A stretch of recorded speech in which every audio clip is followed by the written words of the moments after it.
welcome back. Well, I am so excited to have my partner back. I'm happy to be back. We call this week Surgery Week because a couple of weeks ago, Tana had major surgery. And we actually thought she'd be out for a month, but she's back. And part of that has to do with how well she took care of herself before surgery. Yeah. So before we get to you and surgery and all that, we've got just more great testimonials.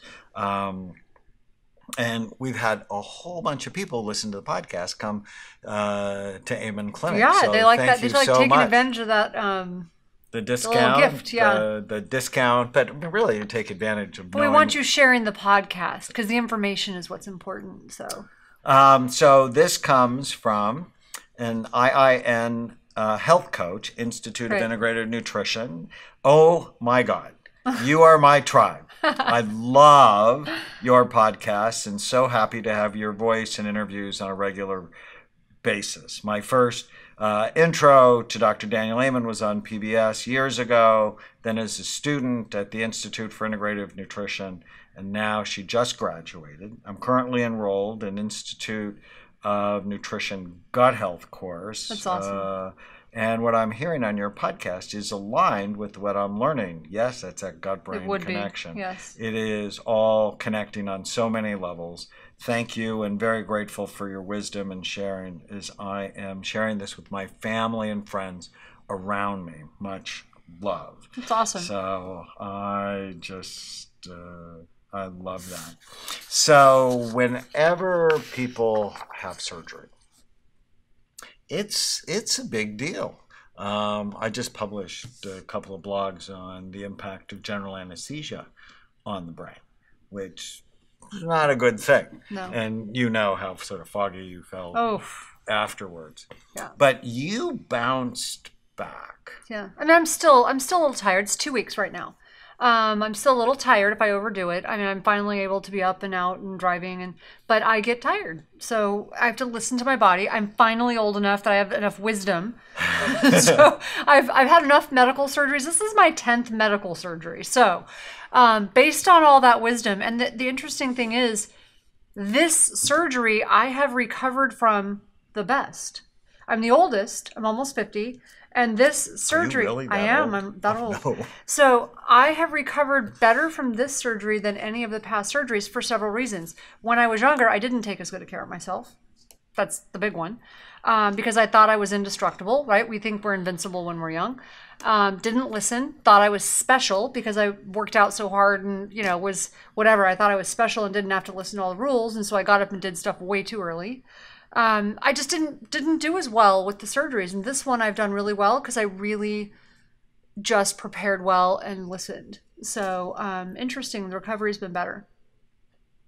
You actually went home the day of surgery. Yeah, they told me that I wouldn't do that. And I'm a nurse. So I know, number one way to get sick, best way to get sick is go to a hospital, number one, spend time there. And because there's bugs, there's germs, there's sick people, right? And the other thing is, I knew I wouldn't sleep. So with all them checking on you all night and the noises and the IV alarms, and I'm like, if I don't sleep, I'm not going to recover. So I got a doctor. I'm a nurse. I'm like, if I can go home, so after talking to my doctor, she's like, well, if you do really well in surgery, if the surgery goes the way I think, recovery goes the way I think, we'll see about letting you go home. And so they ended up letting me go home, which I think was the best thing that happened. So what did you do to prepare for surgery?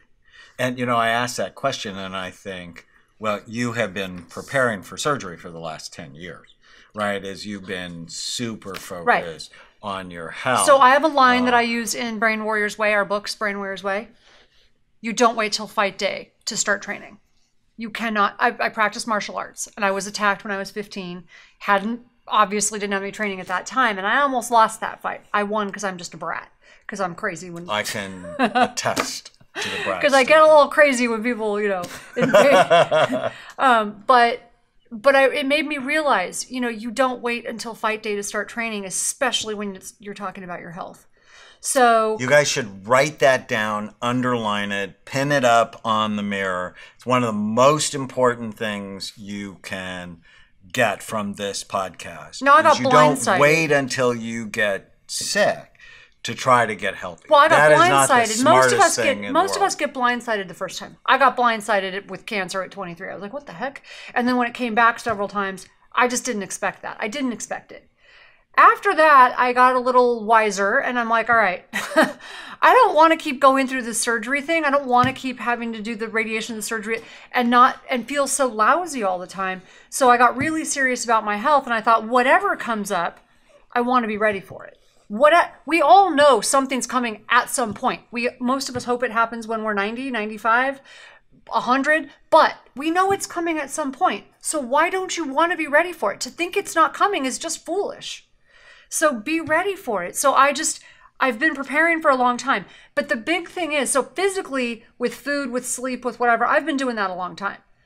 That was really important. And I think that's why I'm healing so well. What I really did differently this time as well, though, I really focused on, I got my environment completely ready. I mean, you saw me. I got everything really ready in my room. I made sure the house was sort of like organized for everything I would need beforehand. But I really spent a lot of time mentally. And, you guys have your way of preparing for things. I actually called everyone I knew and asked them to pray. So I had like a ton of people praying, and I actually believe in very much the power of prayer, when two or more gather, this idea. And I spent every day meditating and praying and focusing on. So when you say you spent every day meditating, tell people what that means. So besides calming, chanting? No. What? No, I don't chant. But besides prayer is a big part of my meditation. I would, in addition to that, do a visualization. Like I would actually visualize just just this healing light and being healthy. And this is going to sound really funny. It's going to sound a little corny. But I think, so I had a hysterectomy. I had this alien growing in my body that just decided to go rogue. 10 times normal. 10 times normal size, which on my frame was significant. So it was causing a lot of problems. Pregnant. I did. I looked pregnant, like 4.5 months. Cute pregnant, but pregnant. And so it was miserable. I was feeling miserable. And so, but I spent time actually thanking my uterus for my daughter and like making peace with my uterus and saying goodbye. And now I'm wondering why the heck I didn't do this 5 years sooner. So I really didn't want to have surgery, but I have to tell you, now that I've done it, I'm like, why didn't I do this 5 years sooner? I feel so much better. Yeah, her doctor was telling her she was walking around 12 weeks pregnant. But it felt more like 4.5 months, because when I was 12 weeks pregnant, I did not show like that. So let me tell you, it was big. Okay. So when you meditate, because I want to make this super practical for the people listening. I have my meditation online. So I did a vlog on it. I did a vlog on it. They can either go to my vlog at tanaamen.com or go to YouTube. Look up meditation, Tana Amen meditation. You'll see the meditation. I've got several meditations on there. So I did our loving kindness meditation on there. I have a forgiveness meditation. I have a general meditation. But I very much focus on this healing light. Just really focusing on my body being calm and healing. And the last thing I thought about as they were wheeling me in, we prayed, I had people, with me. But as I was going in and as I was going under anesthesia, I just focused on, again, might sound corny to some of you, and that's okay.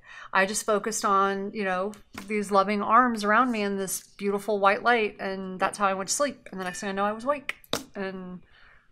But it was different than other surgeries because I mentally was so prepared for it. So you prepared your body, Mm-hmm. you prepared your mind, Mm-hmm. you prepared your spirit. That's what we talk about. You prepared your physically group. My food. What do we talk about in Brain Warriors Way? We talk about preparation being the first thing you do. Awareness and preparation. So get your numbers checked and then prepare. So Brain Warriors Way, we talk about arm prepared and aware. Right. Arm prepared and aware. Because when you go through a fight, like the surgery would be the fight, the metaphorical fight. So you go through the fight and then you can win. You can't win if you're not trained and prepared and aware. So when I was an intern at the Walter Reed Army Medical Center in Washington, D.C., and I was on the surgery rotation, I would hypnotize my patients ahead of time and have them do a visualization around healing. Mm-hmm. There's a brand new study out that I actually talk about in my new book, Feel Better Fast and Make It Last. It's coming out in November, where they looked at people who had open heart surgery, and those that had hypnosis beforehand, and I know that's one thing you use a lot as well, had significantly lower levels of anxiety and depression after surgery than the people who didn't. Right. So getting your mind right, getting the internal environment right, it makes for a surgery big difference. is so helpful. So and I had a great support team. I mean, you were amazing. You took amazing care of me. My daughter was right there. My mother was right there. I mean, I had so many people. Yeah, I was your nurse. I'm like, Yeah. I really like being a doctor better than being a nurse. But I love nursing you were a good nurse. But I love nursing I mean, you were up in the middle of the night with me. You did, because you're so important. Yeah, no, you did. You were amazing. So having that loving environment, people that love you, take care of you, it makes a big difference. You know, just knowing that you've got this support system, you know, is really helpful. So it was really, really helpful. And so before surgery, be nice to the people in your life. That's really important. Know that they're going through a stressful time too. Right. My daughter was pretty freaked out. I mean, you know, that's a hard thing, even though, you know, it's a routine surgery. Anytime someone goes under anesthesia, you know, bad things can happen. Well, and you have more knowledge of medicine. Chloe was pretty freaked out. She's very close to me. And so it really scared her. You know, the idea of... Well, it's scary. So acknowledging that, but then giving people the statistics that actually you're more likely to wake up than come home if you drive to LA. Right. All of those things. So stay with us. We are going to come back and talk about more practical preparation for surgery. And then, well, what the heck should you do when you wake up? Stay with us.